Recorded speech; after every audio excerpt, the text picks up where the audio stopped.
Bonjour à tous et à toutes. Dans quel pays la gestion des déchets n'est-elle pas problématique? Au Pakistan, la capitale économique Karachi croule littéralement sous les ordures. Deux organisations s'efforcent de s'attaquer à cette poubelle à ciel ouvert, comme on va le voir avec le journaliste Assad Pabani.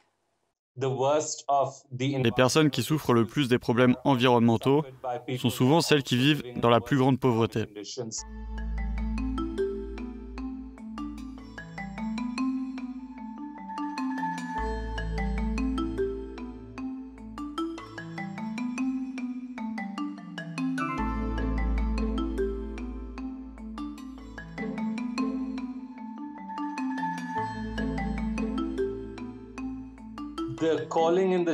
Faire appel aux Chinois était un simple stratagème que nos gouvernements emploient souvent pour montrer qu'ils s'attaquent à un problème.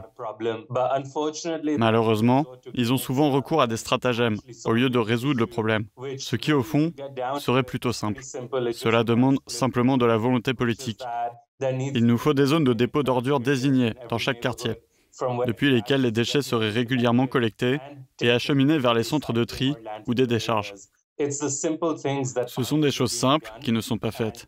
Et je doute que le fait de déléguer ces tâches aux Chinois va résoudre le problème, si on ne fait même pas le plus fondamental.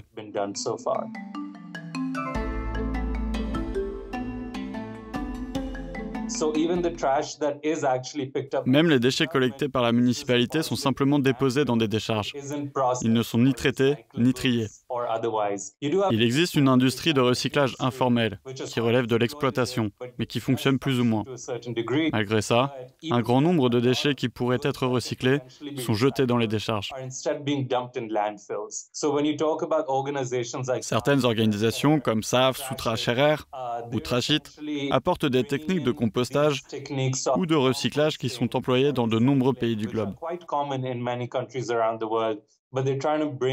Elles tentent de les appliquer au Pakistan pour qu'au lieu de faire le tri par des ramasseurs de déchets recyclables, les gens fassent le tri à la source et confient leurs déchets à ces entreprises de recyclage.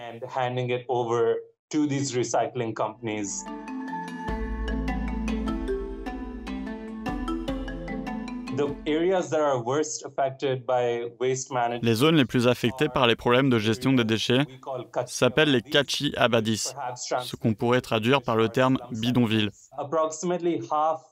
Environ la moitié des habitants de Karachi et des autres villes au Pakistan vivent dans des bidonvilles. Ce sont ces zones qui sont les plus affectées par l'absence d'un vrai système de gestion des déchets.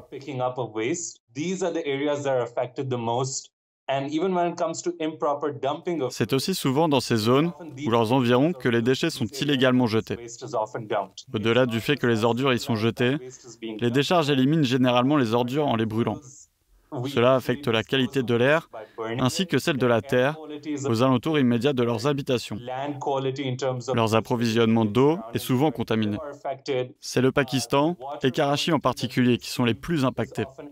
J'essaie de discuter avec les entreprises impliquées dans ce genre d'activité sur le terrain.